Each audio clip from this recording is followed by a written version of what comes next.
Coming up next on Arizona Horizon, it's the Journalists Roundtable. We'll look at the week's top stories, including the legislature passing a bill that requires local authorities to cooperate with federal deportation programs. The Journalists Roundtable is next on Arizona Horizon. Arizona Horizon is made possible by contributions from the Friends of Arizona PBS, members of your public television station. Good evening and welcome to Arizona Horizon. I'm Ted Simons. It's Friday, and that means it's time for the Journalists Roundtable. And joining us tonight, Howie Fisher of Capital Media Services, Mary Jo Pitzel of the Arizona Republic and azcentral.com, and Mark Brody of KJZZ Radio. Panel, good to have you all here. Thank you so much for joining us. Howie, it sounds like this deportation bill that the House passed, I guess the Senate already passed it. This is not just a deportation bill. This is a show us what you got governor. Well, it's essentially daring the governor, if you will, to veto it. It says you will cooperate. You will cooperate with federal officials. You will cooperate with immigration officials. Some of that is technical. For example, if you've got somebody in your county jail and there's a detainer on them by ICE, you have to keep them for ICE and that. The question is, what else does it mean? Does it mean if Kristi Noem sweeps in with her AK-47, and we'll talk about her, maybe later, do you have to mean you have to go out on their raids with them? What do you have to do in terms of providing documentation? And then there's another version of the bill which also says the governor and the attorney general have to also cooperate, and the attorney general has to investigate for any local department that doesn't cooperate and they lose their state money. That's the one. Either you do it or you lose state money. Yep, you lose money, and that's always often the thing that's held over people's heads to force compliance. So this is a federal deportation. So cooperate with, as Howie mentioned, with detainment requests, training of local law enforcement for ICE. I mean, do we really know what's going on here? Well, we want to toughen the border, and we have an election next year, and we have a Democratic incumbent who is going to seek re-election for governor, and I think this is aimed squarely at her. You think so? Well, that issue of cooperation seems to be the really interesting one here for a lot of folks, because it's really kind of a nebulous term. Like, what will the Department of Homeland Security ask for? What will ICE ask for?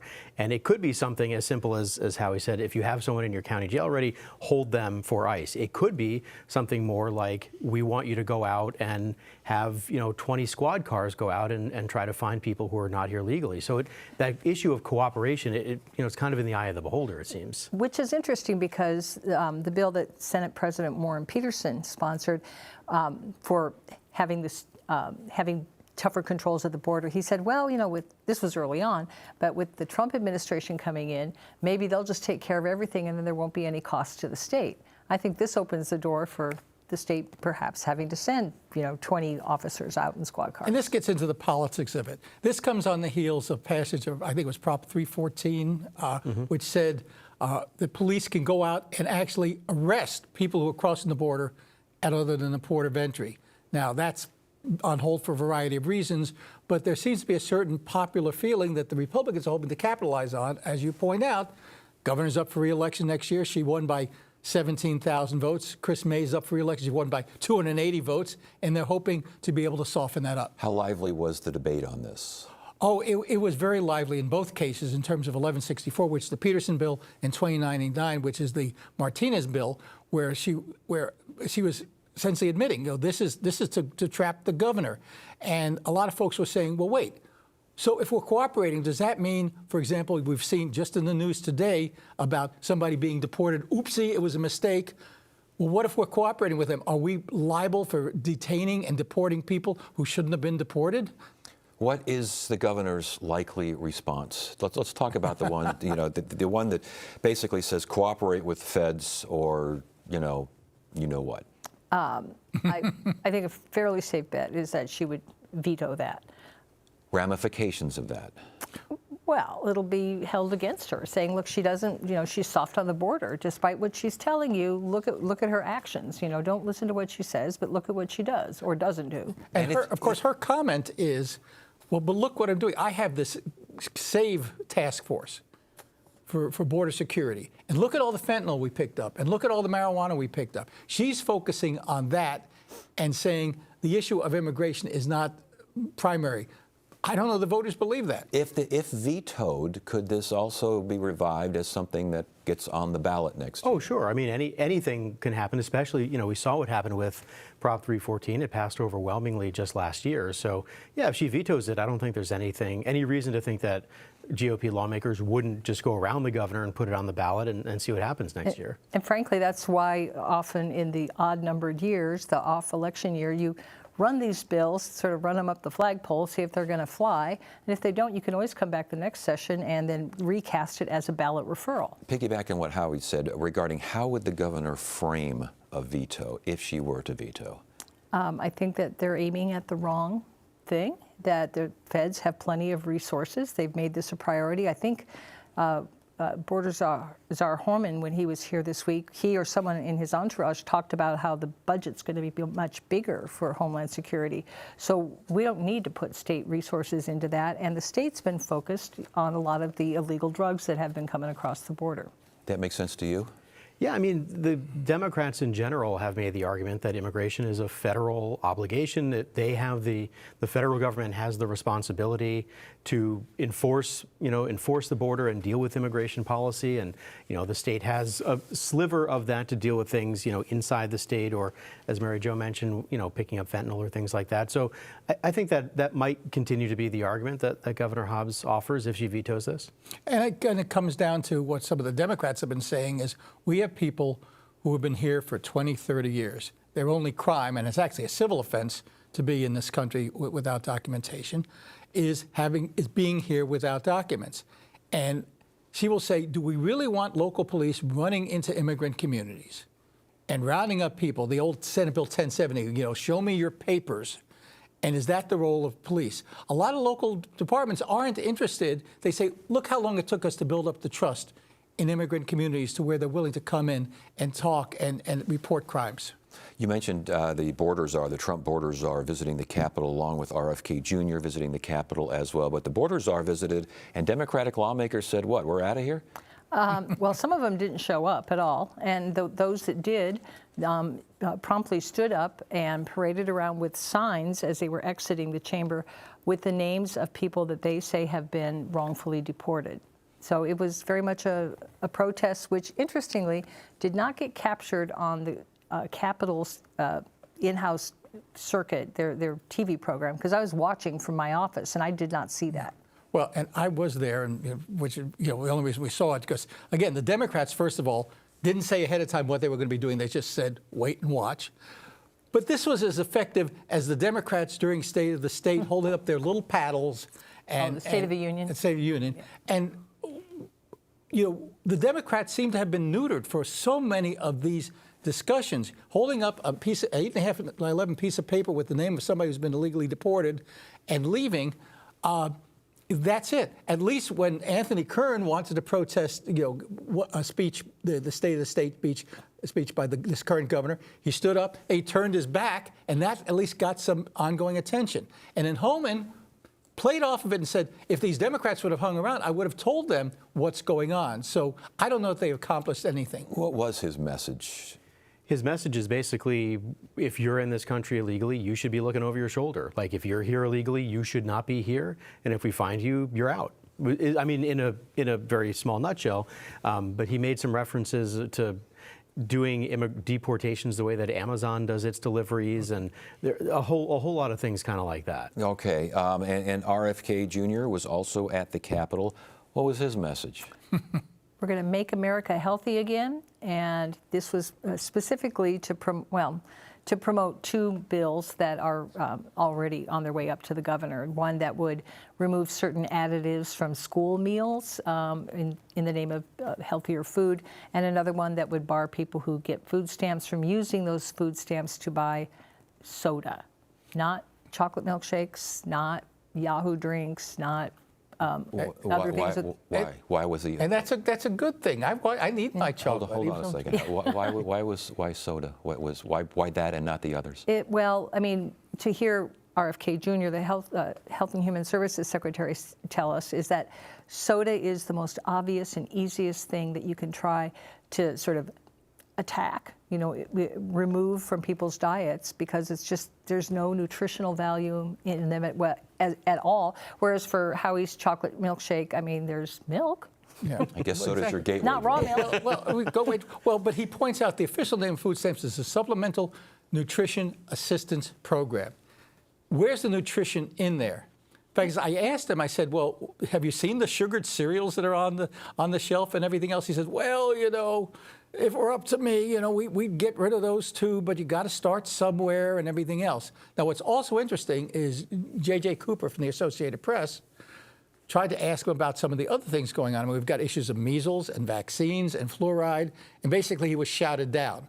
So obviously, Mr. Kennedy and his entourage only want to talk about these two bills. Okay, but you arrive somewhere, you're RFK Jr., and the only thing you talk about is soda pop when measles is what? And school lunches. Okay, and school lunches, sorry. But measles is on a lot of folks' minds out there. And it's not like Texas is super far away from Arizona, and it's not like we haven't had measles outbreaks in this state in the last decade, and it's not like there aren't fairly large numbers of people who are not vaccinated against measles here also. Probably would have been helpful to hear a little bit about, what the government is doing or what the response is, maybe what their outreach is to officials in Texas to try to figure that out. But no, he really just wanted to talk about those bills. Did he not mention measles at all, or did he? Yeah, in fairness, he did take one question on measles before his entourage shut down any follow-up questions. And he said that he cited statistics and noted that the rate of increase was slowing, and then said that the U.S. is a model for the rest of the world, which I don't know what our model is, to just let measles run through a community. I mean, there was no chance to elaborate on that because the next question was asking about the MMR vaccine, which RFK Jr. had said earlier in the week is the most effective way to fight measles, and we didn't get to hear any kind of elaboration on that. And that's the point. He's been all over the board on the issue of vaccines. I mean, he just announced this past week that within 6 months, he will have an answer to what causes autism. People have been researching this for decades, and somehow in 6 months, he's going to turn up the magic bullet. Yeah. This is what happens when you take a guy who's very focused in one way and who doesn't have the scientific background, doesn't understand that he has a viewpoint. And certainly there's something to be said for getting red dye number 3 and yellow dye number 11, which is what gives Cheetos those beautiful orange looks, out of food served to children. But there's so much more involved with being the head of Health and Human Services. Just one interesting thing about the school lunch bill, and this is something that Democrats have been trying to do for a little while now. In fact, the bill has been bipartisan. But one of the other issues that I keep hearing about is, okay, if you want to make school lunches healthier, more fruits and veggies, great. Where's the money to make that happen? Because that's more expensive than what schools are paying right now for the whatever it is that they're serving the kids. And a little more on that, the other thing Democrats were saying is, my goodness, what a change of heart from Republicans, from the Republicans, because everybody had heart attacks about Michelle Obama planting a vegetable garden on the White House lawn. Now, everybody's sort of on board of this, Whole Foods, let's get rid of additives, which, I mean, is sensible, and this country could use it. We have a pretty high obesity rate. It seems like a right message, wrong messenger situation. Well, he's just a messenger is conflicted. I mean, we've seen him, eating McDonald's and eating deep fried foods, but I guess fried in a certain kind of oil. And that's the other piece of it. For a long time we were told, don't use beef fat. Don't do that. Use natural things. Use grapeseed oil and olive oil and things. And now all of a sudden, oh no, beef tallow is the way. I'm reminded there was a movie that Woody Allen was in where he woke up after a century and all the doctors are smoking. And he says, "What? I thought smoking was bad." "Oh, no, we've decided it's good for you. It's the wheatgrass that'll kill you."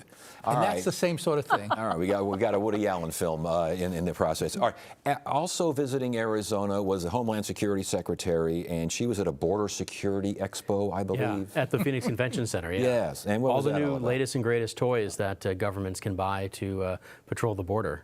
And spoke in front of a bunch of business people. It was a convention, so yeah, it was basically a convention, and she was saying, "Hey, look, if you've got good stuff, we're going to need some help. We're kind of like what Howie was saying with Tom Homan saying, the border is going to be The border budget, we're going to increase it. The federal government and to an extent, county sheriffs and states are going to need more equipment, more surveillance, more toys, as it were, to do this. And this is the place where vendors are selling their wares. I'm sorry. Kristi Noem dressed up in almost battle fatigues, holding an AR-15, which seemed to be pointed to the head of the poor guy from Border Patrol next to her. She loves this sort of photo op. She went down to El Salvador to stand in front of the inmates. In some ways, she's playing dress up. Now, remember, this is also the woman, you do remember she killed a dog because the dog didn't hunt very well. So you got to know what is going on in this woman's mind. Well, didn't she also join ICE in some sort of roundup or deportation of 3 orders? She's done several of these. She did one. They did one in New York. They did one here where they took along a reporter from the New York Post, and I think they found 3 people. But yes. By George, we were all dressed up in our camo gear, and we're ready to go. And that was planned apparently from the Arizona Homeland Security person as planned well in advance. That was not necessarily a, hey, we found 3 people, let's go. All right, let's move on here. What is Axon, and why is it causing such a commotion? Axon is an Arizona-grown based company. They make tasers, and that's how they were previously known. They have bought a big parcel of state trust land. They bought it saying, we're going to build our international headquarters here. And then they came back and said, and we're going to put in housing. We're going to bring a lot of workers here. We need housing. We got a housing shortage. So, we want to do this. And the Scottsdale City Council granted that. In terms of its zoning, et cetera, for that. They gave an exception for that. And citizens rose up and tried to, and have successfully referred this to the ballot. So, and then. And then. And then, you have to remember, first of all, lawmakers don't like the public making laws. That's all up to us. Same thing with city councils. They got the 29,000 whatever signatures they needed to refer it. Under Arizona law, if you get the sufficient signatures, the underlying measure is held up until the next general election, which would be November 2026. Well, the CEO of Axon said, well, I don't want to wait that long, and I don't want to have to fight this.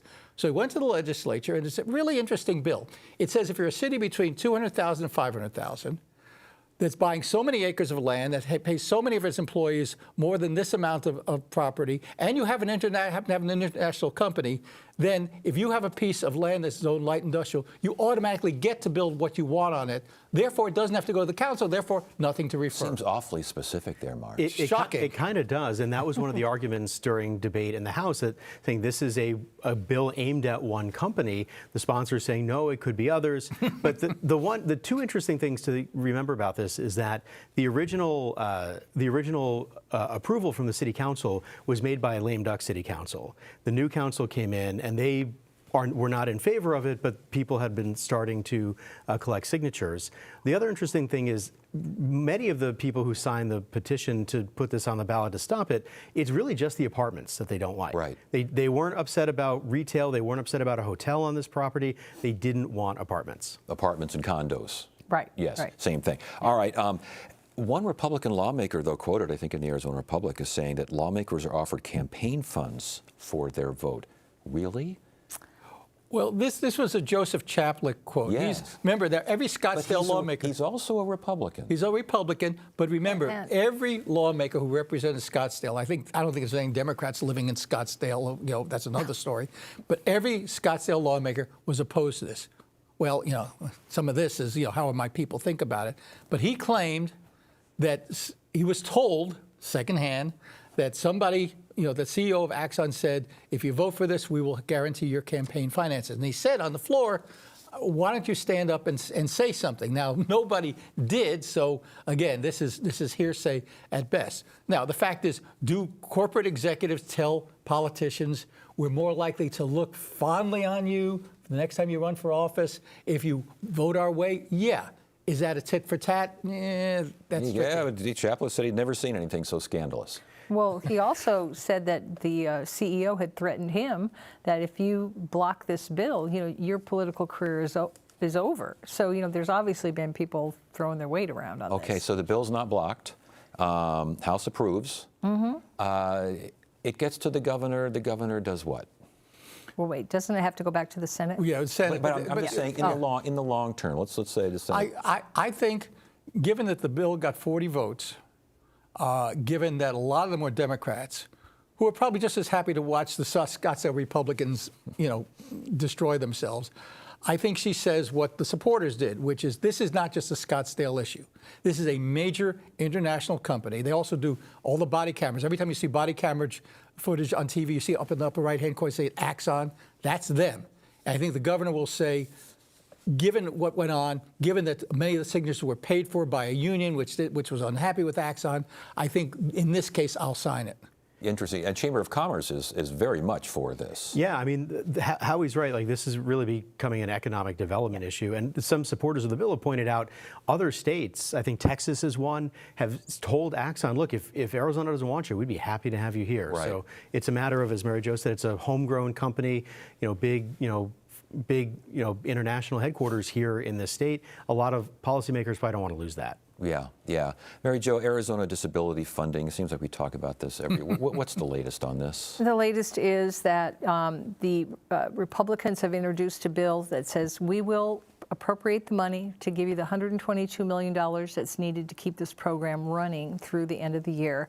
But we got all these conditions on it. You got to do this, this, and this, and then down the road we're going to cut the number of hours that we will pay this parents who act as caregivers for their kids, like to 20. Currently, they're getting 40 plus hours. It's been a big fight over. The governor didn't tell the legislature in enough time. She just failed to tell them that this program was sort of running on the high end, and they're upset. But you've got all these people, parents with kids with disabilities. You've also got caregivers, and they're all like, money's running out May 1. What are we going to do? I mean, we're sort of forgetting the people that are in the middle, and it's a back and forth between lawmakers' intent on the process and the governor saying this is ridiculous. You do this for ESAs. This is not a problem. But one of the points that is being made by Republicans, which is not necessarily a bad point, we get into these things because agencies get to ask Medicaid and other programs for federal waivers, which are great while the feds are funding it, then the federal funding backs away, and all of a sudden it's, what do we do now? One of the conditions they want is anytime you ask for these waivers, you need to tell us first, just in case the money runs out. Of course, the governor's saying, we want just a clean bill. Agencies know what they're doing. Everything's fine, nothing to see here. But it's not necessarily an unreasonable demand if you're obligating the state at some point down the road for when the federal money runs out. And as we've seen with the new administration, federal money's running out on a lot of this stuff. The 20-hour cap on what parents can be paid, is it unreasonable to compare that with the no income cap that goes with ESAs? I mean, they're two very different situations. I mean, this program is for parents who who are taking care of their kids who really can't take care of themselves. The other issue to consider is, if parents are only able to get 20 hours or eventually maybe no hours, it's not like there's this whole pool of caregivers out there that families can bring in, because they would still be eligible, I believe, to get some kind of stipend to do that. But there just aren't that many caregivers out there who are able, qualified, and willing to do this kind of work. There are some parallels with ESAs, but I will say that constitutionally, the state must provide money for public education. The voucher money comes out of the public education budget. And if they run high on costs, well, then the legislature feels obliged to fill that in. They don't have to. I mean, they could put guardrails on the program. Whereas the DDD program, I think, came in when soon after Arizona created the Access program. And in fact, I think some of the stuff with the 40 hours came in during COVID when the parents could not find outside caregivers. So they said, look, we will pay you, because we recognize you have to stay home or something else, we will pay you some stipend to provide 40 hours a week of this. But as Mark points out, the caregivers haven't come back. So what's the obligation of the state here? And what's next in this? What's next in this is continued, no, you did it, no, you didn't do it, no, it's not up to me. We're approaching a deadline, May something? May 1, where the money runs out. Okay, we're here close to the middle of April. I think there'll be some more huffing and puffing. I think they will come up with the money. I think there will be some conditions attached because I don't see the Republicans backing off, but I think that they will come up with the money. Too many conditions attached? Well, as the person who's got to sign the bill thinks so, yeah. Yes. I mean, in fact, she points out that some of these policies that are being added to the money, violate the way you do a budget. If you remember, there was a big Supreme Court ruling a couple years ago that says you can't mix policy with the numbers in a budget. Those are separate bills. So they got a lot to sort out. And I just keep thinking, back in late January, Representative Livingston, who's the chair of the House Appropriations Committee, said, we will have this resolved by April 24th. We will sine die by then. I don't think the legislature is going to wrap up the session, but I do think that they've signaled we're going to cover that $122 million. But the question is at what cost in terms of policy and what cost in, maybe they'll take it out of next year's budget money. And then next year, you're just kicking the can down the road. That makes sense to you? Well, that's it. Again, I think Mary Jo's right. They will find something, whether they appropriate it and they say then take the money out of next year's budget or something else. And we're still arguing over next year's budget. You've got people who are saying we're really tight in revenue, but then we've got bills to lower the state income tax rate. Who knows even how much money there is? All right. Well, when we find out, we'll talk about it here on the Journalists Roundtable. Good to have you all here. Thanks for joining us. That's it for now. I'm Ted Simons. Thank you so much for joining us. You have a great weekend.